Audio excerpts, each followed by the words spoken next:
Ora, muito bom dia a todos, a todos os que estão do outro lado destas centenas de ecrãs de inscrições para esta Abreu Forward Sessions, uma sessão de webinars da Abreu Advogados, que pretende, no fundo, desenvolver aqui um conjunto.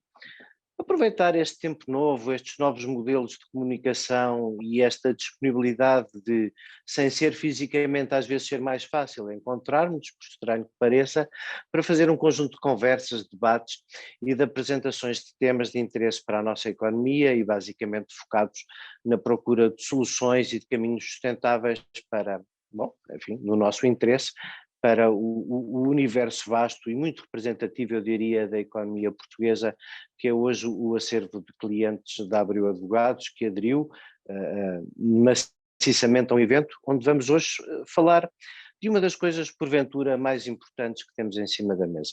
Nós estamos a passar por uma crise económica que enfim, todos antecipamos que exista, todos sentimos de uma ou de outra maneira, mas não creio que tenhamos ainda todos noção da verdadeira dimensão. Vivemos um ano muito difícil, com a atividade económica fechada, com o layoff a proteger o emprego e, em boa parte, com as moratórias do crédito a proteger as empresas, mas estamos a sair, felizmente, temos todos essa sensação, apesar de nos continuarmos a encontrar aqui no Zoom, estamos a sair dessa encruzilhada.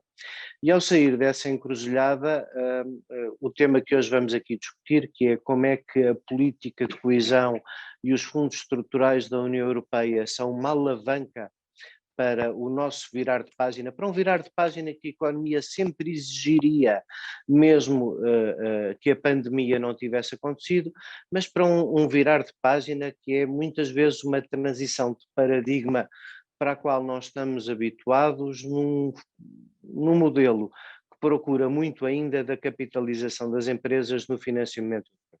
Ora, para este debate hoje nós temos em cima da mesa, aliás, o desafio de executar simultaneamente, praticamente, coisa que com a adição do Plano de Recuperação e Resiliência não creio que haja memória de uma tamanha convergência de recursos de política de coesão ao mesmo tempo, mas isso aumenta brutalmente a responsabilidade. E nós hoje, eu não queria fazer-vos perder muito mais tempo, temos connosco dois interlocutores que consideramos chaves para fazer este debate.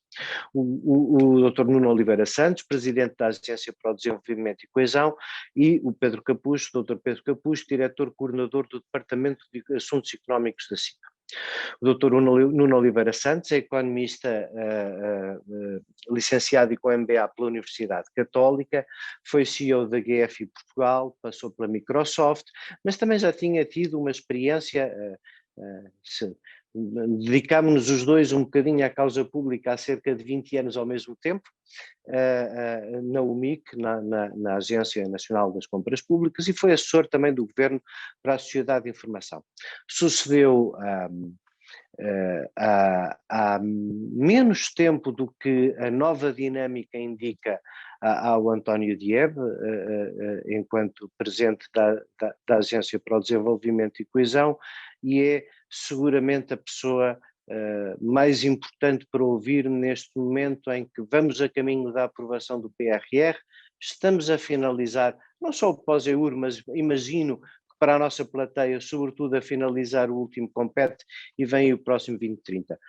Mas queremos também que nos ajude ao contraditório e à reflexão sobre como isto pode ser importante para o nosso tecido empresarial, o Dr. Pedro Capucho, que é licenciado em Economia pela Faculdade de Economia do Porto, pós-graduado pelo Colégio da Europa, mestre em Economia pela Faculdade de Economia da Universidade de Coimbra e que já trabalhou na AEP, onde desempenhou o cargo de Gabinete de Estudos e hoje na CIPA é a pessoa ideal para este bocadinho de contraditório que precisamos. Mas a introdução já vai longa e relativamente inútil, e eu agradecendo muito ao Dr. Nuno Oliveira Santos esta disponibilidade e aproveitando para, creio que em nome da plateia toda mais ou menos silente, dizer que o seu mandato vai ser muito, muito importante para todos nós e o papel da agência, porventura, nesta fase mais importante do que alguma vez foi.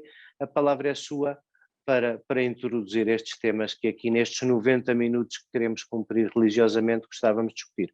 Muito obrigado pela sua disponibilidade, muito bom dia e vamos a isto. Muito obrigado ao José Eduardo Martins, à Ana Sofia Batista, à Inês Matoso e à equipa de comunicação da Abreu. Obrigado, Abreu, pelo convite para estarmos aqui esta manhã e um cumprimento também ao Pedro Capucho pela partilha deste espaço comigo, nestes termos que o José Eduardo propõe, que eu acho que são sempre mais entusiasmantes.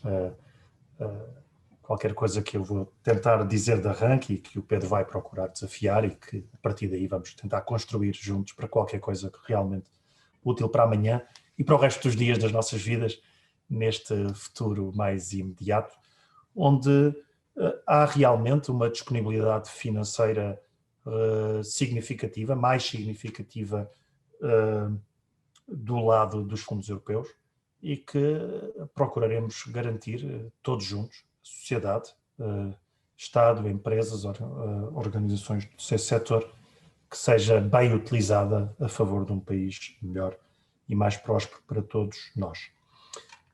Eu vou apoiar-me num conjunto de slides que utilizei ontem numa outra conferência e que são frescos, são de ontem e que eu acho que também servem bem o propósito desta sessão e, portanto, com a vossa licença vou aqui fazer a partilha de ecrã. Garantir que o meu rato vai para onde eu quero. A Estratégia Portugal 2030 são slides que demoram 10 minutos a passar e, portanto, vão libertar tempo para interações mais longas. Acho que eu tive a oportunidade de publicar um texto no Diário de Notícias no passado fim de semana a propósito do Dia da Europa, onde dizia que o título do artigo Portugal um país melhor também por causa dos fundos da União Europeia. E aqui destaco alguns elementos que gostava que ficassem na reação rápida de cada um de nós como cidadãos. Coisas boas que o país tem e coisas boas que o país tem por força de uma presença longa no espaço comum da União Europeia, CE, hoje UE, a 27, e também coisas boas por força dos fundos europeus que têm ajudado Portugal a desenvolver-se como um espaço económico, como um espaço social, como um espaço político. Só quero aqui garantir uma coisa, agora melhor. Aqui alguns snapshots de coisas que o último quadro comunitário de apoio Portugal 2020 permitiu.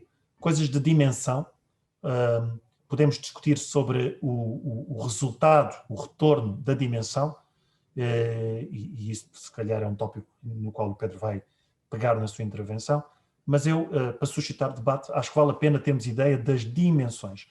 19 mil empresas apoiadas, 91 mil pessoas com apoios à contratação, 377 mil jovens e adultos em diversas modalidades de formação, um avanço muito significativo na pegada climática, uma redução de mais de 150 mil toneladas de CO2 em emissões de gases com efeito de estufa.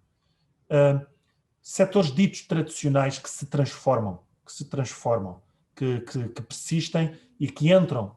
Ontem a Maria Manuela Leitão Marques falava das lojas eletrónicas, os espaços na internet para venda de peixe. Uma coisa provavelmente inimaginável há alguns anos e certamente rapidamente imaginável também, porque uma pandemia que não é de todo uma coisa boa, atrás de tempos vêm tempos e depois da tempestade a bonança e muitos negócios que se transformaram por força disso. O mesmo na agricultura e nas florestas, 40 mil projetos, números muito significativos, 40 mil projetos de promoção de investimento na agricultura, nas florestas, regadio e desenvolvimento rural. E debaixo desta transformação, portanto, não há uma convergência, mas há uma transformação, o que deve convocar uma reflexão que provavelmente não cabe no espaço de hoje, que é que problemas tem o país que não conseguimos resolver apesar destes investimentos com este significado. Neste caminho, o Governo, em 2017, trabalhou com os vários agentes da sociedade, e muito em particular no Parlamento, o maior partido da oposição, uma estratégia de médio e longo prazo para Portugal para a década.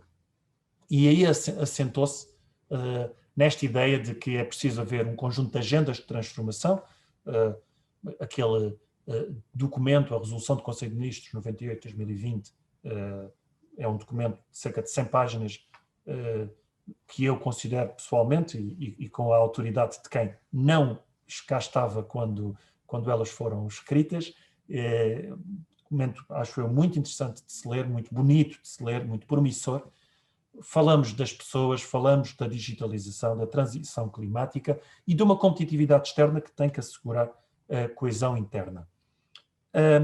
Este trabalho, iniciado em 2017, foi no seu processo revisto para incorporar um contributo que o Primeiro-Ministro desafiou o professor António Costa Silva a liderar, a famosa visão estratégica para a década, em muitos sítios confundida com o próprio plano de recuperação e resiliência, mas eu gostaria que aqui dar esse contributo para separar o que é um documento de sociedade civil, uma visão estratégica, um conjunto de reflexões, de propostas de transformação do país, que foram consideradas na construção da tal Estratégia Portugal 2030, publicada em novembro, terminada ali a 29 de outubro, como aqui se diz, e esses documentos influenciaram a construção do Plano de Recuperação e Resiliência, que depois também teve dinâmicas de consulta pública, um primeiro momento de reflexão em cima de um draft em outubro do ano passado, e houve depois, houve muito trabalho informal entre o Governo e a Comissão Europeia. Enfim, esses dados são públicos. Nós sinalizámos do lado da agência com o Governo e os serviços da Comissão Europeia cerca de 40 reuniões técnicas de trabalho. Entretanto, é publicado o próprio mecanismo de recuperação e resiliência, que é o framework europeu que permite existirem documentos nacionais, e é assim que chegamos a um momento de entrega da versão final do Plano de Recuperação e Resiliência, que agora precisa de ter, de acordo com os regulamentos comunitários, 2 meses ainda, até 2 meses de afinação, para, esperamos nós, no Conselho Europeu de 18 de junho, poder ser oficialmente aprovado e definitivamente aprovado, para que, a partir daí, no verão de 2021, possa haver a primeira tranche de transferência de dinheiros. O mecanismo prevê um adiantamento de 13% sobre o valor total do mecanismo, portanto, cerca de 2.100 milhões de euros. Está neste momento também em preparação avançada o funcionamento da estrutura de missão Recuperar Portugal, que é a estrutura de missão que vai orquestrar a execução do plano, liderada pelo Fernando Alfaiate, que era vogal do programa Compete, e acompanhado com o Mário Tavares da Silva, um quadro destacado do Tribunal de Contas, que é o vice-presidente dessa estrutura, e que trabalham em proximidade connosco, uma dinâmica muito próxima comigo e com as nossas equipas aqui na agência, para ajudar a montar, para que, assim que o plano esteja aprovado e possa passar a execução direta, já também estejam garantidas as condições operativas. Na verdade, também importa dizer que o Decreto-Lei, a Lei do Orçamento de Estado, para ser preciso, prevê a possibilidade de antecipação de fundos para os programas europeus. O PT 2020 já o previa no passado, mas agora também o REACT, que foi um reforço do PT 2020, ponhamos assim de forma simples, e que foi muito importante para algumas ações imediatas em Portugal, de que se destaca particularmente o programa Apoiar, mas também a vacinação em Portugal, com financiamentos muito significativos desse programa, e também o PT 2030, e, portanto, a Lei de Orçamento de Estado permite a antecipação de fundos, que é um exercício técnico que é coordenado aqui pela agência, e, portanto, eu posso dizer que já há uma dinâmica dentro do Governo para criação de condições que acelerem a execução do programa, ainda não aprovado, e, portanto, aqui um exercício estreito de gestão política, mas que se ande tão depressa quanto se consiga.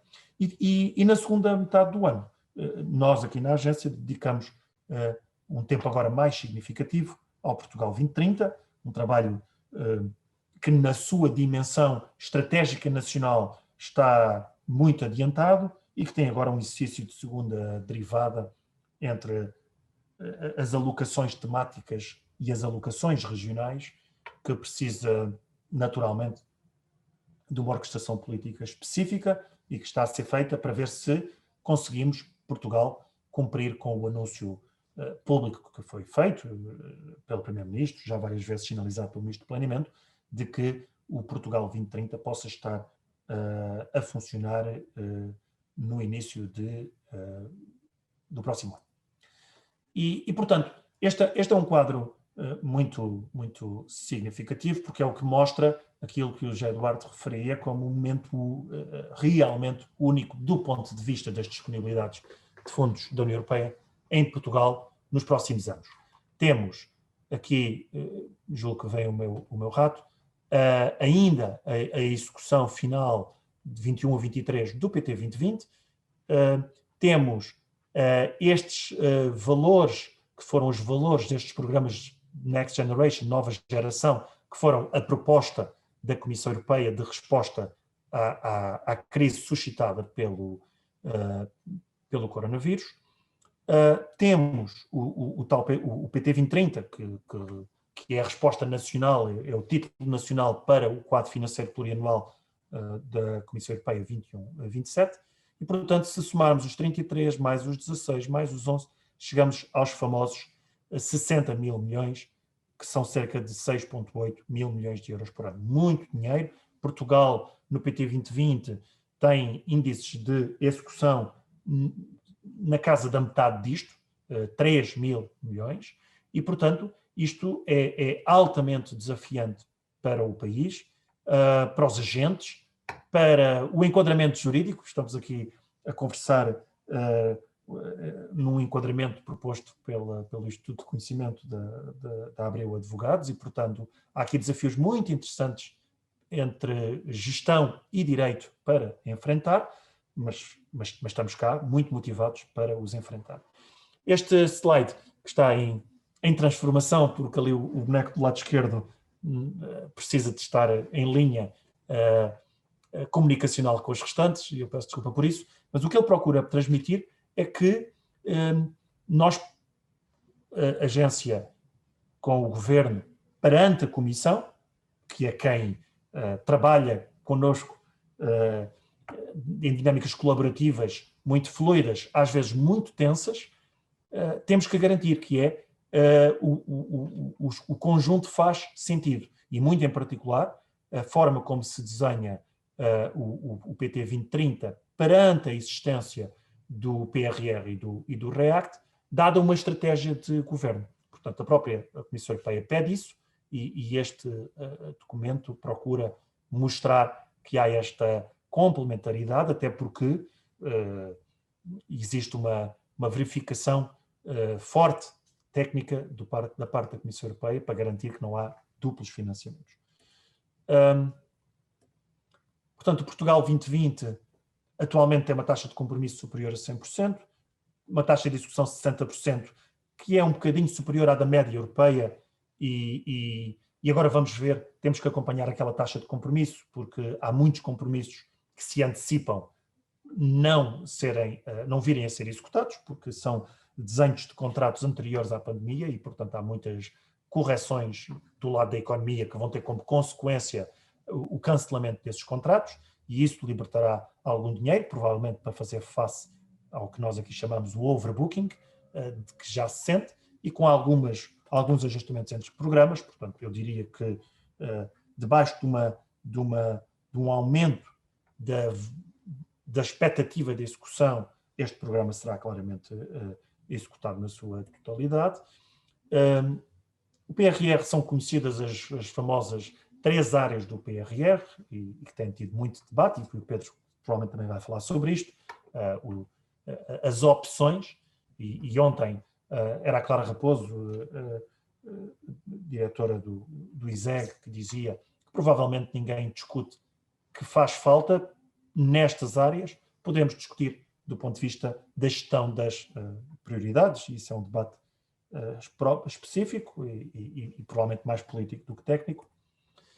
E o Portugal 2030, que será programado à volta de um conjunto de áreas de intervenção a favor de uma Europa chamada mais inteligente, e a palavra inteligente tem que ver com uma economia mais desenvolvida, uma Europa mais social, e aqui vale a pena destacar que a opção de Portugal vai ser a de concentrar, do ponto de vista operativo, os apoios do lado do Fundo Social Europeu num só programa, que se transformará muito provavelmente no maior programa de fundos europeus em Portugal, porque juntará na prática o que hoje havia entre capital humano e integração, inclusão social e emprego.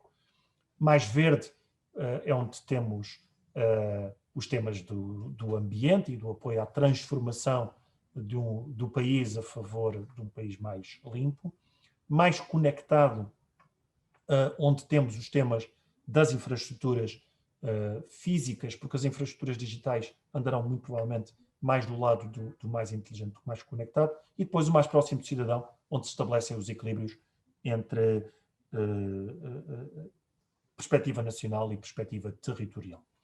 E era isto que eu propunha para começo de conversa, José Eduardo e Ana Sofia, e com isto passava-vos a palavra de novo. Não é nada pouco para começo de conversa, mas estou ainda a olhar para o último slide projetado no ecrã. Peço desculpa que o tirei, devia lá pô-lo outra vez? Não vale a pena, porque nós temos-lo todos presente, porque imagino, enfim, uma das coisas que eu não quero antecipar curiosidades do Pedro, nem nada da intervenção do Pedro, só queria enxertar a minha curiosidade na dele, aproveitar assim uma boleia que não sei se é simbiótica, se é parasítica, para dizer que depois é o preenchimento destas cores todas que é o nosso grande tema deste ano, não é? É o nosso grande tema deste ano. Porque, como diz o Nuno, para podermos estar a começar, eu sei que nós não temos um período de programação, quando arranca, é sempre difícil de fazer arrancar. Temos que o desenhar, temos que o projetar e depois temos que o regulamentar para o poder começar a executar. E, portanto, não é, isso talvez não seja tão grave na altura em que lá está. Estes 3 instrumentos convergem, mas o arranque de um período de programação é sempre uma coisa complicada. E eu imagino que muita da nossa curiosidade anda à volta da projeção de como é que se concretizam estes 5 eixos, porque isso é que é verdadeiramente o perceber se temos uma mudança de paradigma ou não. E a grande mudança de paradigma, Pedro, vou-lhe passar a palavra para a intervenção que quiser fazer, mas uma boa parte da mudança de paradigma, não é agora, depois desta enorme crise do que temos pela frente, também será passar a não esperar sempre dos fundos estruturais a recapitalização das empresas, mas eu não resisto a começar logo com esta primeira pequenina provocação. Pedro, a palavra é sua, muito obrigado pela sua disponibilidade.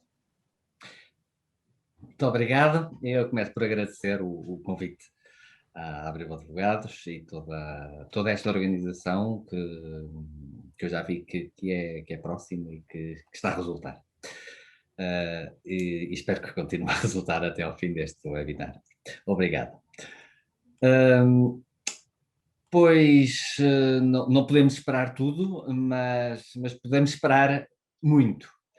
De facto, pelo que vimos até agora, ainda há muito trabalho a fazer para que todo o edifício, com todas as componentes que irão contribuir para que esta estratégia de Portugal 2030 esteja de pé, ainda há muito trabalho. E temos ainda muitas incógnitas.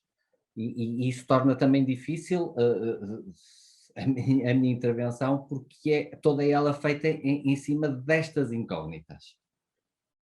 Temos já o desenho do PRR, ainda não uma ideia muito clara de quais serão os seus instrumentos, nomeadamente para as empresas, mas temos já o desenho, mas o PRR é muito, mas é só uma componente da resposta essencial para a concretização da estratégia Portugal 2030. E eu gostei de ver aquele slide que o Dr. Nuno Santos apresentou, em que dá importância, em que focava a complementaridade entre todos estes instrumentos, nomeadamente os principais, que é o PRR, e será o Acordo de Parceria, o Portugal 2030. Porque da nossa parte, com os elementos que temos, há uma preocupação, porque pouco sabemos dos critérios que determinaram quais os investimentos a ser financiados por recurso ao PRR e quais os que virão a ser financiados por recurso a outros instrumentos. E o pouco que é conhecido sobre o que virão a constituir o acordo de parceria e os respectivos programas operacionais não nos esclarece muito acerca desta questão. Aliás, os 3 programas temáticos previstos para o acordo de parceria coincidem largamente nos seus objetivos com os que estão presentes nas 3 dimensões estruturantes do PRR. Por isso, por um lado é bom sinal, há alguma consistência, mas por outro lado não é possível comprovar a necessária complementaridade e coerência entre PRR, o futuro acordo de parceria, e outras fontes de financiamento europeu ou nacional, nem a inexistência de sobreposições ou lacunas. Já sabemos agora, temos o testemunho de que esta é uma preocupação que está em cima da mesa e assim o espero. Portanto, isto obriga-me agora a passar a um nível um bocadinho superior, que é o da estratégia 2030. E aí, do ponto de vista das empresas, e eu estou a falar, enfim, estou a falar na minha capacidade de economista, mas também, evidentemente, expressando um pouco a opinião, expressando a opinião que conheço da entidade onde trabalho, da CIP. Portanto, expresso ao ponto de vista das empresas. Do ponto de vista das empresas, eu posso dizer que concordamos, em termos gerais, com os grandes eixos da estratégia, refletem grandes desafios para a sociedade portuguesa, desafios sobre os quais, aliás, existe algum consenso, mas há um elemento fundamental. Não vou falar da recapitalização, mas vou falar de uma coisa a que nós damos realmente importância. Não podemos esquecer que todos os grandes desafios identificados estão profundamente relacionados com a capacidade produtiva das empresas, com a produtividade das empresas, com a sua competitividade. Seja como condição para que os desafios sejam ultrapassados com sucesso, seja por esses próprios desafios, e aqui estou a pensar na digitalização, por exemplo, por esses desafios oferecerem oportunidades que, se corretamente exploradas, vão potenciar a competitividade. E a forma como a competitividade das empresas é encarada, a prioridade que lhe é concedida, merece-nos alguma preocupação. Por exemplo, num daqueles quadradinhos que nós víamos há bocado no slide, tínhamos a agenda temática 4, com o título Um país competitivo externamente e coeso internamente. Uma designação que me parece excelente, mas que depois, nos termos em que são desenvolvidos, se afigura incompreensivelmente limitado. Porque quando continuamos a ler a estratégia Portugal 2030, lemos que a agenda temática 4 está focada na coesão territorial, sem qualquer referência à dimensão de competitividade e ao seu posterior desenvolvimento. E depois, quando continuamos a ler, vemos o menosprezo que nesta agenda temática é dado à prioridade que a competitividade deveria ocupar. E de facto, esta agenda limita-se quase exclusivamente à componente infraestrutural. E mesmo na componente infraestrutural é vista numa perspectiva focada quase exclusivamente na coesão territorial interna, sem menosprezo por esta componente, a que se junta só a preocupação pelo reforço da inserção no mercado ibérico. Ora, quanto a nós, a grande prioridade nacional, que deveria ser o reforço da conectividade com o centro da Europa, concretizada nas ligações ferroviárias competitivas diretas com os mercados europeus, independentemente de qual a origem do seu financiamento. E inexplicavelmente esta preocupação, mesmo na componente de infraestrutura, mesmo estando competitividade externa no título, esta componente esta preocupação está ausente. Dirão que estou a ser injusto. E se calhar estou a ser um bocadinho injusto, porque a dimensão da competitividade empresarial estará presente, por exemplo, na agenda digitalização, inovação e qualificações, na agenda 2, salvo erro, como motores do desenvolvimento. E nesta segunda agenda temática diz-se que é para enfrentar os bloqueios das qualificações e da competitividade e transformação estrutural do tecido produtivo. Espero que assim seja, de facto. Mas não posso deixar de assinalar que não é um bom pronúncio o simples facto de, a este nível da estratégia, ainda haver lugar para estas críticas, estas dúvidas, destes conceitos não serem tão claros ou não estarem tão bem arrumados. Isto talvez porque resultado de contributos de diferentes ministérios não completamente alinhados.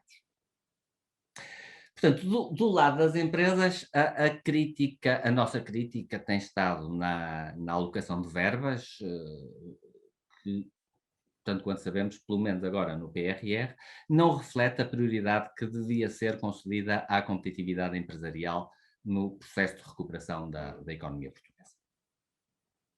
Poderia eventualmente haver uma opção para reservar o PRR para o apoio ao investimento público e concentrar nos programas operacionais, dentro do acordo de parceria, o apoio direto às empresas.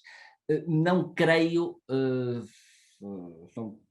que seja essa a opção, até porque vejo argumentos apresentados para justificar a opção pelo investimento no setor público ou através do setor público no PRR. Um dos argumentos é que não se pode pedir ao setor privado que invista mais numa conjuntura negativa. Ora, as empresas privadas querem investir e investirão se lhes forem dadas condições para tal.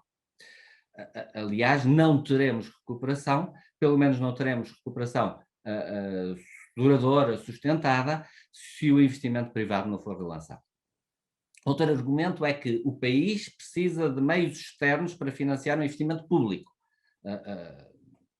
invocando-se a estreita margem de manobra orçamental.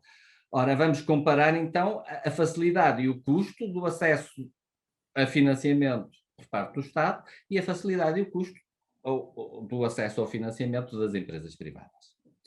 Depois, finalmente, dizem-nos que as empresas não vão beneficiar só dos apoios diretos, que esta é uma visão limitada. As empresas também vão beneficiar dos apoios indiretos e, além disso, da procura adicional que vai ser gerada pelos investimentos do setor público. Sem dúvida que isso é verdade. As empresas precisam de uma melhor administração pública, de uma menor carga burocrática, de uma justiça que funcione, portanto, os investimentos na modernização da administração pública, se forem acompanhados por uma verdadeira reforma, vão se refletir no melhor ambiente de negócios para as empresas. Também não há dúvida que muito do investimento público vai puxar pelas empresas privadas. No entanto, o problema das empresas privadas não está só na falta de procura, está nas vulnerabilidades que todo este período alargado de escassez de receitas causou. Está na debilidade das suas estruturas financeiras, que já existia e que se agravou substancialmente. Daí a necessidade de dirigir diretamente às empresas uma especial atenção, um volume de financiamento suficiente para que sejam capazes de cumprir a sua parte no impulso, na sustentação da recuperação económica que todos desejamos. Permita-me ainda uma outra preocupação, ainda a este nível da estratégia, que é a preocupação pela prioridade que deve ser dada à formação de ativos em contraponto com o sistema de ensino. E este é um problema que vem já do Portugal 2020 e que espero que seja corrigido no futuro.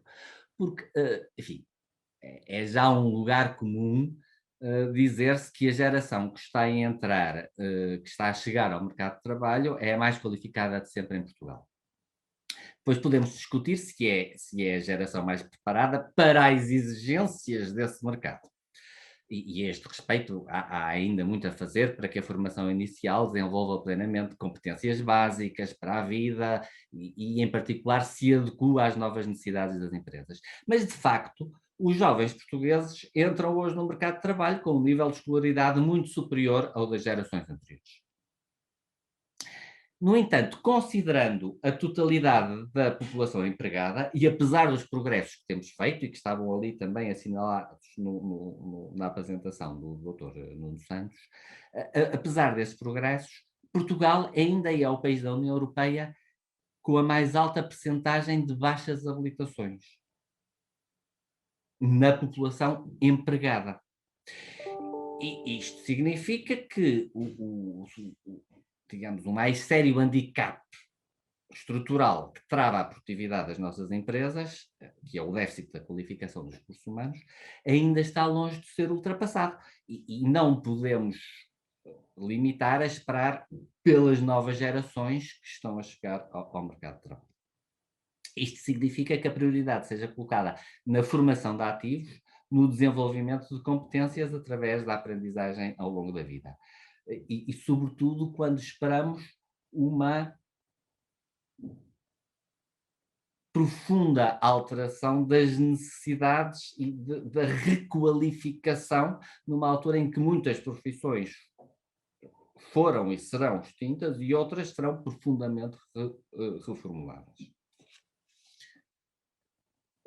Já vimos que no desenho dos próximos programas operacionais parece haver uma separação mais clara entre qualificações no âmbito da atividade empresarial e fora deste âmbito. E espero que às qualificações no âmbito da atividade empresarial seja dada a devida prioridade. Não sei se ainda tenho algum tempo para entrar. Ainda temos mais um bocadinho. Ainda temos mais um bocadinho, então eu iria mudar um bocadinho de tema para me referir aos perigos que há numa orientação que tem sido anunciada e que nos parece perfeitamente justificada, que é o que tem sido dito acerca da orientação para resultados da aplicação dos fundos. Isto parece-me razoável. E conforme está enunciado, assegurar que a aplicação dos fundos europeus está centrada nos resultados a atingir, com base na contratualização dos mesmos, aprofundando os mecanismos de apropriação e responsabilização dos beneficiários. E note-se que esta orientação para resultados começa por ser exigida por Bruxelas, no PRR e não só. E eu queria alertar para os riscos que isto pode comportar. Sem pôr em causa, isto traz-nos problemas se for entendido de uma forma um bocadinho perversa. Aliás, esta preocupação começa logo por parte do governo português face a Bruxelas. Numa recente entrevista, o ministro do Planeamento referiu que esta orientação exige uma grande disciplina para cumprir, para além dos resultados financeiros de execução, as tais metas, os tais milestones, que vão ser essenciais para irmos buscar o financiamento. E a este respeito, o ministro afirmou que não será aceitável que, se falharmos num dos 300 indicadores por 5 ou 10%, sejamos penalizados globalmente e não recebemos. E o próprio ministro diz que isto é um exemplo de uma irracionalidade que nunca aceitaremos. Ora, independentemente de uma maior ou menor rigidez, ou mesmo irracionalidade, como diz o ministro Nelson de Sousa, esta orientação para resultados, quando concretizada através de condicionalidade ligada a resultados pré-definidos, pode revelar-se perigosa e desadequada. E sobretudo quando estamos a pensar nos sistemas de incentivos virados para as empresas. Mas não só. Perigosa e desadequada, em primeiro lugar, porque poderão verificar-se efeitos perversos, afastando opções nacionais de grande relevância, mas que só produzem efeitos mensuráveis no longo prazo. E aí os resultados não podem ser medidos em tempo útil. Em segundo lugar, o cumprimento de metas e indicadores a definir neste quadro pode ser influenciar, e isto é o meu ponto essencial, o cumprimento de metas e indicadores pode ser influenciado por fatores exógenos, fora do controle das autoridades nacionais e dos beneficiários. Portanto, será desadequado pôr em causa a eficácia de uma política unicamente com base em metas e indicadores pré-definidos, sob pressupostos que podem vir a revelar-se desadequados, por motivos exógenos que não têm a ver com quem detém o controlo da política e dos projetos. Em terceiro lugar, esta condicionalidade pode revelar-se perigosa do ponto de vista de tornar os instrumentos procíclicos. No caso dos resultados previamente fixados, virem a ser comprometidos por conjunturas económicas desfavoráveis, que também estão fora do nosso controle. Por isso é necessário muita cautela e a definição de metas de desempenho nos projetos financiados pelos fundos europeus deverá precaver estes riscos. Ou seja, a definição de metas ou resultados a atingir deverá ter em conta a multiplicidade de fatores exógenos que condicionam os projetos apoiados, nomeadamente o impacto de conjuntura económica na procura dirigida a cada setor de atividade, por exemplo, o impacto das flutuações cambiais, que foi um elemento perturbador, por exemplo, na crise de 2003, e deverá ser, portanto, evitado que as empresas ou outras entidades promotoras de projetos apoiadas venham a ser penalizadas pela ocorrência de fatores que são exógenos, que não se relacionam com o mérito dos projetos. No passado, a concessão de prémios de realização com base em previsões de metas estabelecidas a quando das candidaturas conduziu de facto, e isto é a nossa experiência passada, conduziu de facto a um enviesamento procíclico dos apoios, que é necessário evitar agora. assumir riscos é inerente à atividade empresarial. Os empresários estão habituados a assumi-los. Mas, sobretudo, num período de grande incerteza, sabemos que o risco é também o principal inibidor de muitas decisões de investimento. Portanto, os incentivos ao investimento deveriam passar pela partilha do risco e não por mecanismos que acabam por aumentar ainda mais o risco. Agora sim, agora julgo que já ultrapassei o meu tempo, portanto, vou deixar tempo para o debate e agradeço a vossa atenção. Muito obrigada, Dr. Pedro Capucho, também pela sua intervenção.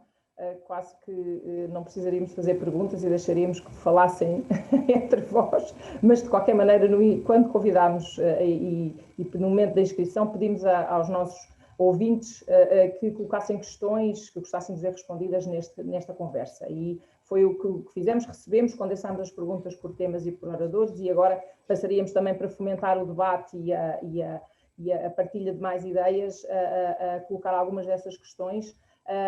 Em primeiro lugar, ao Dr. Nuno Oliveira Santos, porque foi quem também falou primeiro. Recebemos aqui uma questão, no fundo, que dizia o seguinte: neste novo ciclo de fundos e de programação, a proximidade entre a agência que preside e a sociedade são essenciais para que os interessados conheçam atempadamente que soluções têm à sua disposição, bem como o que fazer e como fazer. Sem aquela proximidade, será menos provável o bom ritmo e a qualidade da execução, nomeadamente do PRR. Como e através de que meios é que a agência para a ADIC vai interagir com os interessados? E, por outro lado, e também relacionado naturalmente, de que modo é que a agência se preparou, se está a preparar, como também já tinha referido antes, quando fez a sua apresentação, para dar resposta a este, no fundo, suplemento de expectativa, de projetos, até de ansiedade.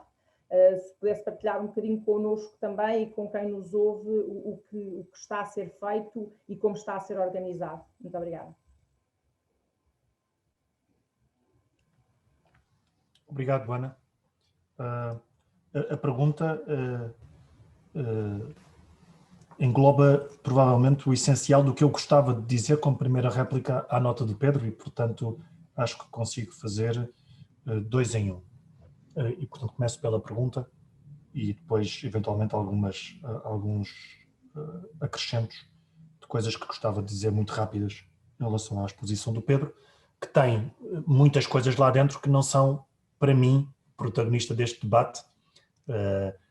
A Abreu tem que organizar outro debate para que o Governo possa reagir aos comentários da CIP, porque eu levo muito a sério esse princípio de espaços entre o que é Governo e o que é administração, e empenho-me muito em observar as cascas de banana que são colocadas a esse respeito.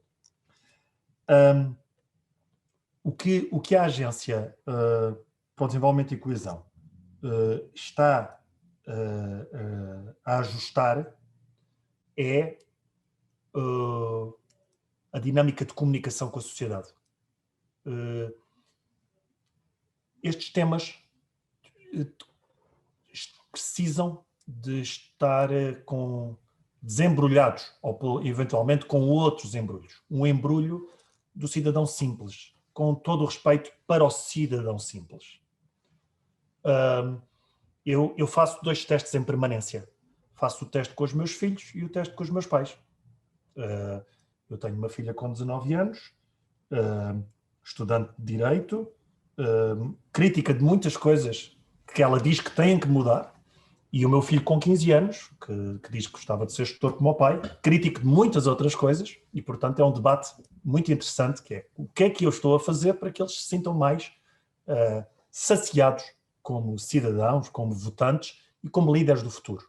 E depois os meus pais do outro lado, que são pessoas com a 4ª classe. E portanto, eu sou muito sensível ao tema da produtividade no país, que está íntima, como o Pedro bem explicou, intimamente relacionado com este problema, que é um país que não apostou na educação numa parte muito significativa da sua história, e em particular da sua história recente, e que vai pagar um preço ainda durante alguns anos, porque Temos que continuar a insistir, com certeza, na formação de ativos, mas sabemos que precisamos de aceitar que o problema estrutural persistirá enquanto não tivermos uma evolução de ciclo geracional, não é? E, portanto, preços públicos, uma comunicação simples. E é isso que eu estou a tentar aqui, com os meus colegas na agência, melhorar. Há um primeiro produto que eu diria que é uma resposta interessante, que tem que ser agora acarinhada pela sociedade, acarinhada, acompanhada, provocada, que se chama o portal Mais Transparência, transparência.gov.pt. É um primeiro contributo muito interessante, na minha opinião, um trabalho conjunto entre a Agência para o Desenvolvimento e Coesão e a Agência para a Administração Administrativa, a AMA, que puseram no ar, em poucos meses, um primeiro portal. Um primeiro portal que pretende ter uma linguagem simples, uma dinâmica acessível, que combina dados fáceis de ler com a informação primária, portanto, respeitando os vários públicos, que tem um percurso de desenvolvimento, acho eu, interessante, e é importante que a sociedade confira e acompanhe. Estamos aqui também a fazer algum trabalho para termos uma presença atualizada na internet, a própria agência, enquanto estrutura institucional e enquanto estrutura que faz a orquestração do quadro comunitário, a presença, o Portugal2020.pt e o próprio site da agência vão ter aqui mudanças muito relevantes, e temos um plano de trabalhos de comunicação em várias dimensões que eu acredito que darão um contributo para que as pessoas percebam melhor o que está em causa. Temos uma relação muito próxima à estrutura de missão Recuperar Portugal. Partilho com todos que eu começo a minha semana às segundas-feiras às 8 da manhã com o Fernando Alfaiate. É assim que trabalhamos agora, todas as segundas-feiras, eu e o Presidente Executivo, ora ao vivo, ora com esta coisa fantástica que é aceitarmos bem hoje em dia as relações remotas, para progredirmos na montagem da estrutura de missão.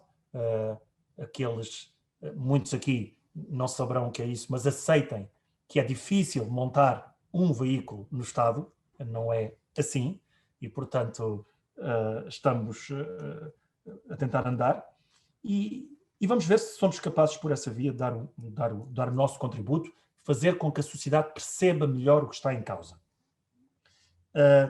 E portanto, porque se a sociedade perceber melhor, e isto é a ponte para aquilo que eu gostava de replicar, das muitas coisas que o Pedro disse, algumas delas que eu gostaria de replicar, mas não vou replicar, mas há uma que quero replicar, que é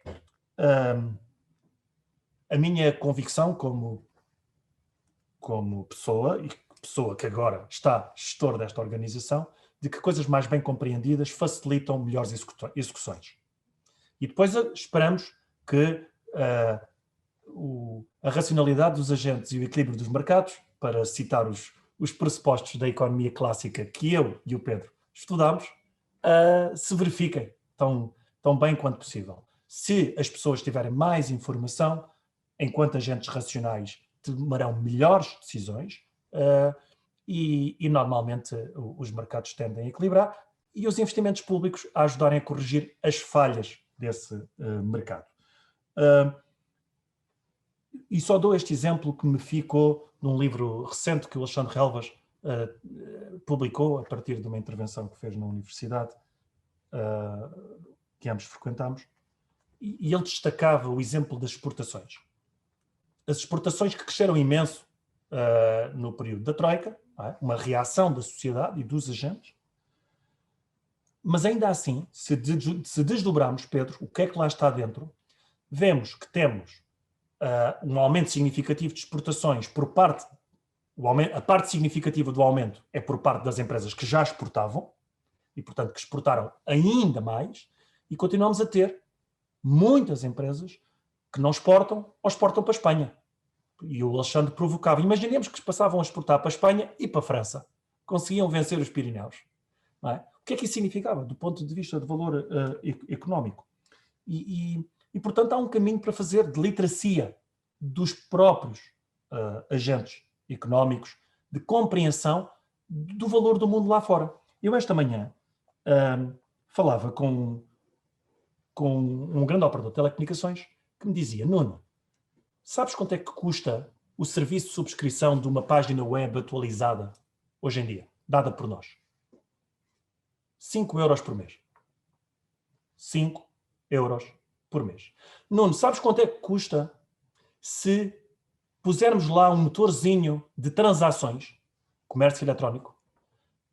O preço sobe imenso. Passa de 5 para 9 euros por mês.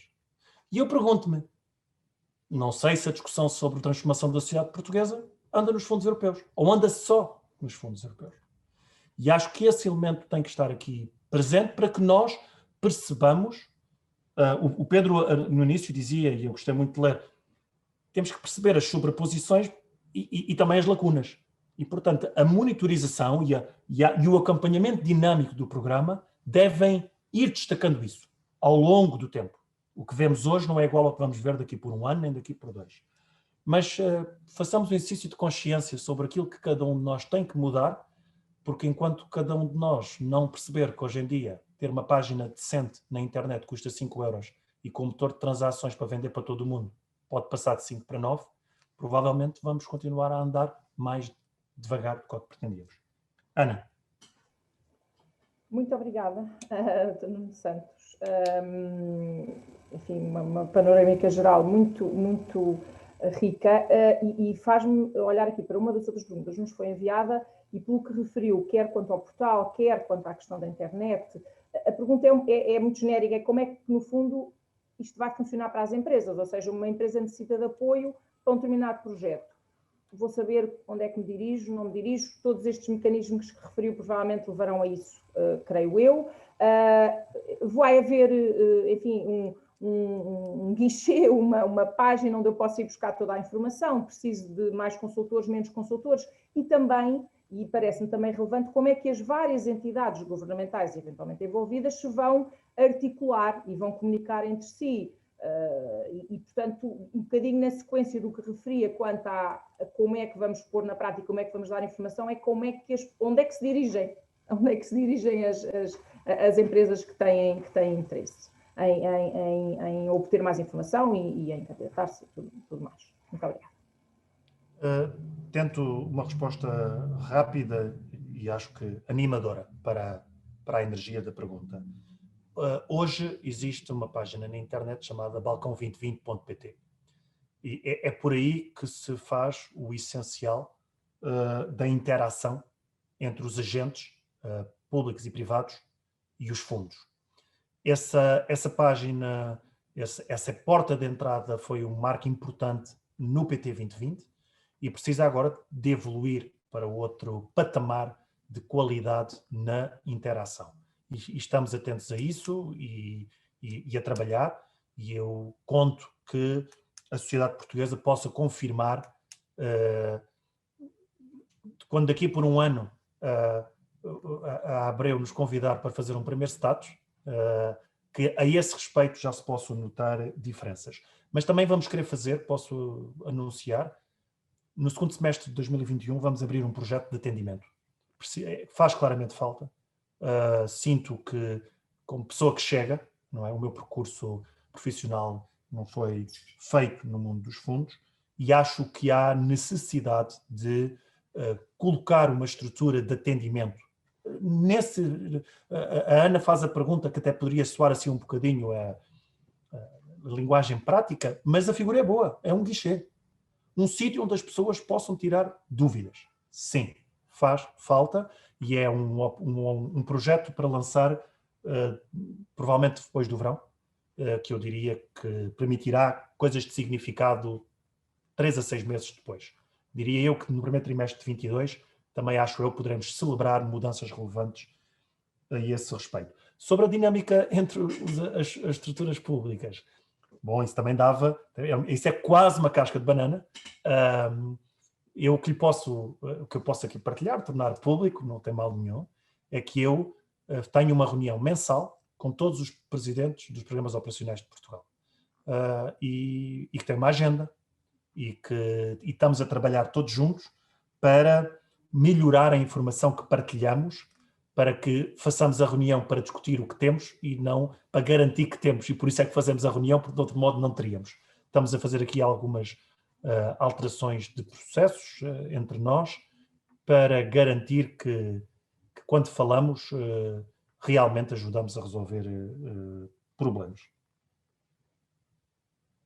Muito obrigado, Nuno. Eu ia passar agora para 2 ou 3 perguntas dirigidas ao Pedro, não sem registar que esta sua última intervenção, sentido aqui da perspectiva, não só aliás dos, muito entre aspas, clientes do Compete, mas também dos clientes do Pós-EUR, porque na área do ambiente e das transformações que aí ocorrem, também há um conjunto de empresas portuguesas a quem não é obviamente nada alheio o que vão ser os financiamentos por esse lado, mas não nos permite um pequeno sublinhado. Isso o que está a dizer é muito importante, porque boa parte do que se sente aqui, e sente-se a partir de um sítio onde nós procuramos construir, tal como várias profissões são, uma espécie de mediação para o resultado, mas que houve durante demasiado tempo na utilização dos fundos estruturais uma espécie de mini negócio que era o negócio de preparar as candidaturas. Quanto mais elas forem, quanto mais cada empresa, tenho a certeza que o Pedro concorda comigo nisto, quanto mais cada empresa precisar cada vez menos de outsourcing para poder preparar a sua candidatura, provavelmente mais estará inserida, mas tudo isto terá a fluidez que nós desejamos. E é um bocadinho sobre essa fluidez e sobre a obrigação de resultado que eu gostava de, não lançando uma casca de banana, porque a liberdade do Pedro é diferente e eu percebo os constrangimentos de ser, ainda com enorme responsabilidade, um executor de políticas públicas e não o governo, mas a posição do Pedro é diferente e eu gostava, não nos atrasando, nós temos aqui um conjunto de perguntas que faço aos inscritos já vinham, mas aqui o Pedro já foi um bocadinho dando resposta, nomeadamente em que é que o PRR podia ser diferente na recapitalização das empresas e um bocadinho o que são os principais problemas no acesso aos fundos, mas eu queria, sem nos atrasar, e sem nenhuma casca de banana, suscitar um bocadinho esta reflexão. Eu acho que o que o Pedro disse sobre, pelo menos ainda a ausência de algum detalhe, por exemplo, na concretização do plano da ferrovia, se permitem que o sapateiro suba acima da chinela, como diz o provérbio grego, até bastante mais importante que as novidades do novo pilar social europeu. Acho que boa parte dos desafios da União Europeia e também da política de coesão são o aprofundamento do mercado interno. Acho que na circunstância atual internacional, o nosso aprofundamento do mercado interno é uma coisa importante. E, portanto, eu até acrescentaria à ferrovia e este vencer os Pirineus de que o Nuno falava, outra coisa que nos parece, visto aqui deste humilde posto de observação e seguramente muitos dos participantes que estão aqui nesta lista de hoje, outra coisa que podia ter bastante importância, que era vencer os Pirineus também no mercado interno da eletricidade. Nós queremos ser campeões das renováveis e temos em cima da mesa anunciada uma intenção quase de duplicação da produção, mas a menos que o mercado interno da eletricidade seja uma realidade, provavelmente podemos ter uma surpresa como o resultado das centrais de ciclo combinado da Inglaterra. Mas não querendo ser pessimista, o meu ponto, Pedro, no fundo é este. Quando nós falamos de ferrovias, ou quando falamos de eletricidade, em relação ao resultado e à produtividade, nós estamos um bocadinho, quero ser pessimista, mas nós estamos um bocadinho a repetir o modelo das várias estradas. É que a eletricidade, a ferrovia, os meios de comunicação são tudo coisas destinadas a escoar antes de mais a produção de algo. Nós não podemos só produzir estrada, ferrovia ou eletricidades. E acho que um dos nossos desafios do futuro continua a estarmos neste meio caminho, muitas vezes hesitantes entre ser, eu queria usar as palavras do Félix Ribeiro, mas elas ocorrem muitas vezes, a estarmos a meio caminho entre um entreposto alemão e uma feitoria chinesa. Eu não sei se não fui muito acima da chinela, mas o Pedro comentará com a elegância que o caracteriza. Muito obrigado.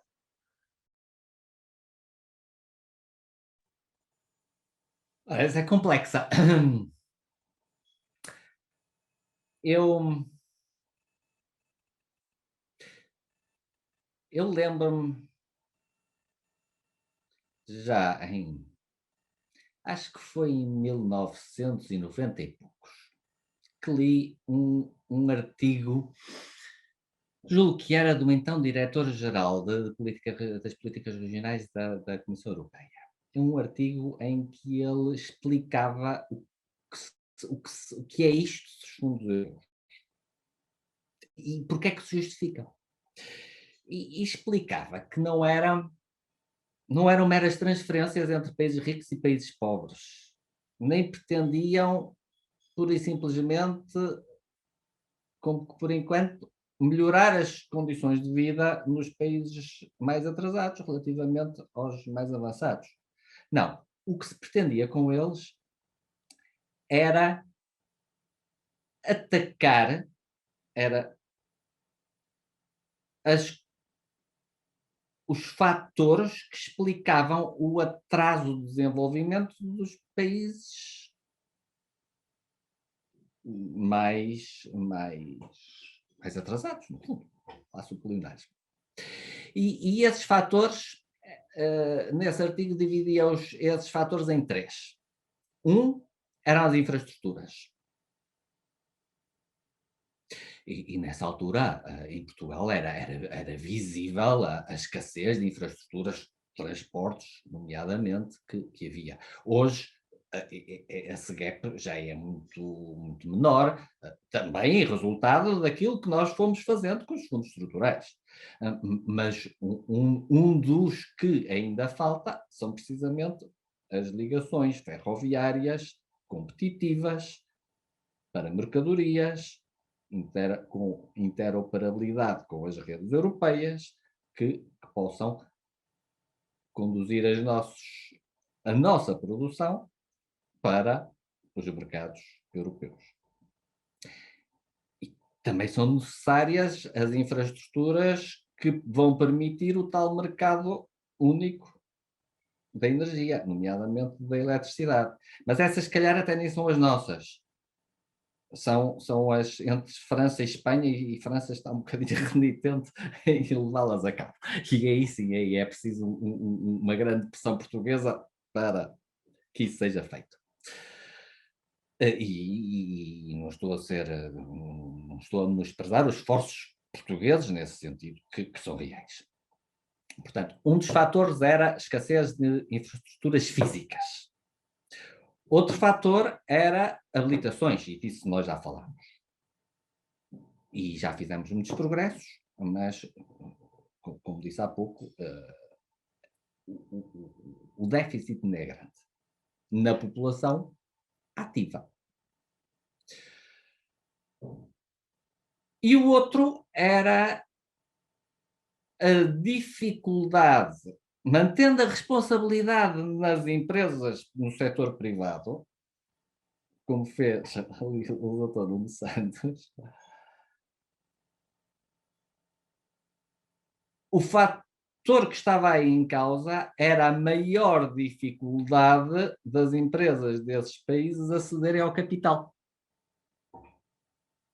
E isso, na altura, 80 e muitos, 90 e poucos, era visível em Portugal. Depois deixou de ser.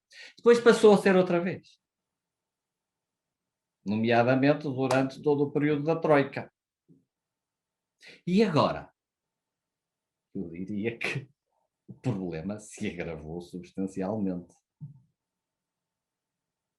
Sobretudo quando vemos a disparidade dos apoios que alguns países europeus foram capazes de conceder às suas empresas e os apoios que o governo português foi capaz de conceder às suas empresas, em termos de acesso a financiamento. Neste momento, se calhar, infelizmente não está em causa o financiamento para investimento, está em causa o apoio à tesouraria. Mas esse continua a ser um problema. O acesso das empresas, nomeadamente das pequenas e médias empresas, ao capital.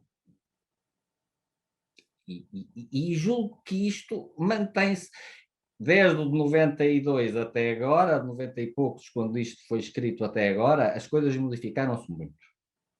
E nem sempre da melhor maneira, porque quando se fala em fundos estruturais,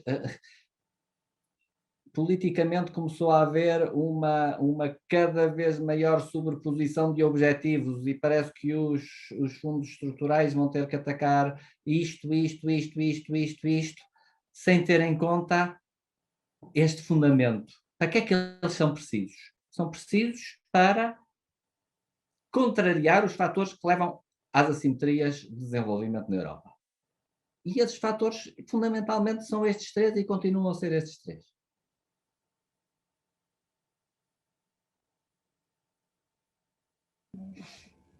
Muito bem, muito obrigada, Dr. Pedro Capucho, pela resposta tão elucidativa. Eu iria só aqui pegar numa das perguntas também que recebemos para o Dr. Nuno Oliveira Santos e colocava agora, no fundo, é uma pergunta também muito prática. Estou a ser muito prática mesmo, porque também acho que é aquilo que quem nos ouve quer saber, no fundo, e para além daquilo que já disse na sua apresentação também, que tipo de projetos é que vão ser abrangidos por estes programas e também quais vão ser os mecanismos de controle da aplicação dos fundos. É algo que também nos foi colocado. E passaria dentro desta lógica da pergunta que foi feita ao Dr. Nuno Oliveira Santos e agradecia o seu comentário. Obrigada. Obrigado, Ana. Um minuto para uma nota sobre a exposição do Pedro e depois 2 minutos para a sua questão. Uma não sei responder, vou dizer qualquer coisa próxima, a outra acho que sei responder. Pedro, uma das coisas boas que esta função que desempenho me dá é refletir sobre este tema do acesso ao capital. E, portanto, o meu currículo é conhecido, eu estudei numa escola liberal, formação clássica,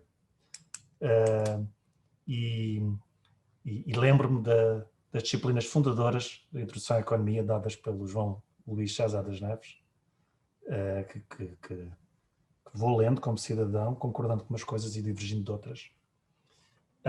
E lembro-me de um texto dele muito marcante. O problema do acesso ao capital é um dos maiores problemas da história económica e social de Portugal. E a mim faz-me um bocadinho de impressão que possamos achar que são transferências públicas para privados que possam resolver um problema dessa dimensão que convoca muitas perspectivas de história económica.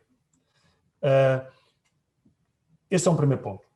O segundo ponto é que eu acho que as dificuldades atuais de acesso ao capital não têm nada a ver com as dificuldades de acesso ao capital de há 5, 10 anos atrás no contexto de Troika. Temos uma taxa de juros de referência bastante baixa.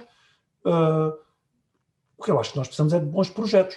E quando falamos de capital para apoiar investimentos, que é diferente depois dizemos que dentro dessa rúbrica discutimos o apoio à tesouraria, porque é outro tipo de reflexão, onde concordamos. E eu acho que para quem nos ouve, a expressão capital em análise económica fala de capital para investimentos. Outra coisa é garantir que aqui existe oxigênio. É isso que é a tesouraria. É que fundo de maneio, que se pagam os mínimos e aguentamos e passemos cheques depressa a esse respeito e depois regressamos aos planos de negócio. E acho que é importante, quando nós nos exprimimos, fazer essa boa separação para não parecer que vamos substituir-nos aos capitalistas, empresários, empreendedores, homens de ideias e de tomada de risco nesse exercício. Gostava de dar esta nota porque eu acho que ela tem uma... É importante essa pedagogia. Sobre as perguntas da Ana.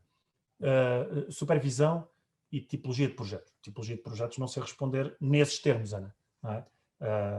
Tipologia de projetos. A recomendação que faço eu participei numa conferência na semana passada com a Amazon. A Amazon, naturalmente, está muito interessada em perceber em Portugal a transformação da sociedade. É bom sinal. E alguém comentava no fim, que o meu comentário foi: toca toda a gente a ler o PRR. Ler as 100 e poucas páginas que lá estão, para pensar nos projetos que podem vir a candidatar, conhecer os documentos, desenvolver ideias. Há lá coisas que têm uma luz muito clara. O metro do Porto é o metro do Porto. Quer dizer, está definido. As agendas mobilizadoras, 1.000 milhões de euros, o que lá diz é que universidades e empresas têm de comunicar. Então o que é preciso fazer? É preciso que um empresário faça pontos com empresas. Peça uma reunião à Agência Nacional de Inovação. Peça uma reunião ao IAPMEI. Peça uma reunião ao Compete. E progrida na reflexão. A seu tempo, hão de aparecer mais informações e as pessoas estarão mais preparadas. Portanto, a esta distância não se consegue dizer muito mais do que isto. Mas eu acho que é preciso garantir que as pessoas conhecem os documentos. Leem a Estratégia Portugal 2030 para estarem em condições de fazer qualquer coisa parecida, nunca equivalente ao que o Pedro aqui fez, que mostra que ele conhece bem os documentos, ele estuda os documentos. E é importante estudar os documentos. Sobre a supervisão. A supervisão é muito grande, Ana. Já é muito grande. Os dinheiros europeus têm dupla supervisão, nacional e comunitária. A Comissão Europeia e os órgãos do Poder Judicial e da Administração de Supervisão, Finanças e Ministério Público e organismos internacionais conexos, têm bem noção de que há um suplemento de dinheiro que não pode redundar num abuso do uso. E, portanto, nós temos uma relação... não há semana em que eu não forneça informação à Polícia Judiciária. Todas as semanas me fazem perguntas. E é muito fácil. É bom. É assim que funciona, não é? Há uma dúvida, investiga-se. E nós fazemos a ponte. Participamos, agência, num grupo de trabalho chamado Think Tank, exclusivamente, que foi lançado a partir do Ministério Público, mas que conjuga muitas pessoas públicas e privadas e universidades, sobre o estudo da prevenção de mecanismos de fraude, ou o reforço. Temos um trabalho regular com a Inspeção-Geral de Finanças, com o Tribunal de Contas.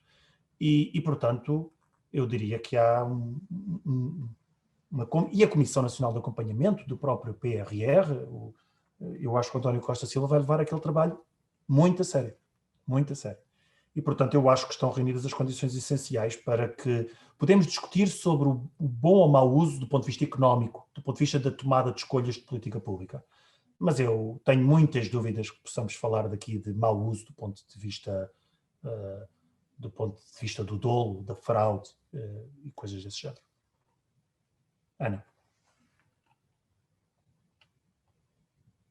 Estava aqui a ligar o microfone para dizer que, da minha pequena experiência à distância, diria que esta é mesmo daquelas coisas em que pouca coisa o organismo de luta antifraude da União Europeia ensina à unidade de controle e auditoria que o Nuno aí tem, porque acho que Portugal nesta matéria fez sempre ao longo dos anos, ao contrário de muito do que se diz, um trabalho extraordinário.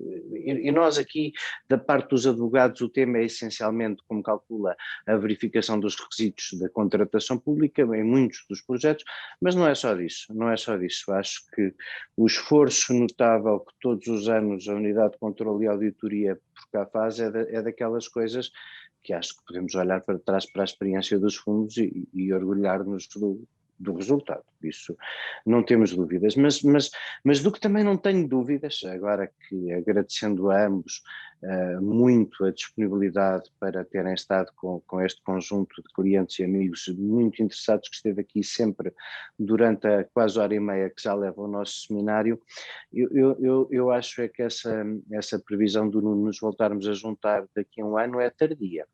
Nós não vai ser fácil, porque a sua vida em particular não vai ser fácil no segundo semestre deste ano, já no primeiro também não, mas no segundo seguramente não vai ser, mas nós vamos querer antecipadamente voltar a falar antes do 2030 ir para a rua. Acho que antes de começar a execução do próximo ano, eventualmente num modelo que até permita que alguns aqui no nosso auditório já possam, teremos ultrapassado boa parte desta situação caótica que nos condicionou as vidas agora, mas gostávamos muito de voltar a uma sessão convosco, com os mesmíssimos que aqui estiveram, antes de iniciarmos a execução do 2030, porque é justamente o propósito destes nossos webinars, é de uma forma, enfim, rápida, eficaz, mas passar como nós passamos por temas importantíssimos esta manhã. De certeza que se estivéssemos ao vivo esta sessão não poderia acabar dentro da hora como vai acabar, mas lá está. Fica a promessa de que a próxima possa já ser mais à portuguesa, aqui com uns no auditório e outros ao vivo, e fica sobretudo o nosso voto de que este exigentíssimo período que aí vem corra particularmente bem à agência, porque se correr particularmente bem à agência, também correrá particularmente bem à CIP e também correrá particularmente bem a todos os que deste lado estão a querer contribuir neste esforço comum de finalmente virar da página no princípio do século XXI. Muito obrigado pela vossa disponibilidade em nome de todos os que estiveram aqui a assistir e até muito breve.